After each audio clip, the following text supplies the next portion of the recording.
দুই রোহিঙ্গা সহ মোট ৩ জনকে আটক করল কৈলাসহর থানার পুলিশ। জানা যায়, রোহিঙ্গা মোহাম্মদ তাসিম ও মোহাম্মদ উছমান প্রথমে অবৈধভাবে বাংলাদেশে আসে। তারপর তারা অবৈধভাবে ভারতে বাংলাদেশ সীমান্ত অতিক্রম করে ত্রিপুরায় আসে।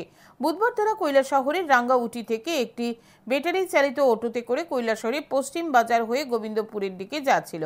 সেই সময় গোপন সংবাদের ভিত্তিতে কৈলাসহর থানার পুলিশ কৈলাসহর রামকৃষ্ণ মহাবিদ্যালয় রোড থেকে অটো চালক আমিনুল হক সহ 2 রোহিঙ্গাকে আটক করে।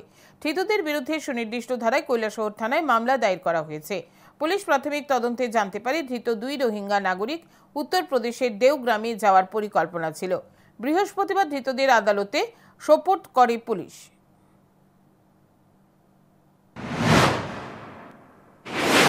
সকাল 8:30-9টার দিকে আমরা কৈলাসহরে কলেজ রোডের এখানে আমরা ওনাদেরকে ধরতে সক্ষম হই।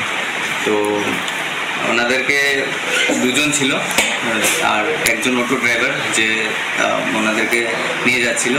তো we are able to detain 3 of them and now they are in the custody of Kailasahar PS and our other legal procedures will be followed up.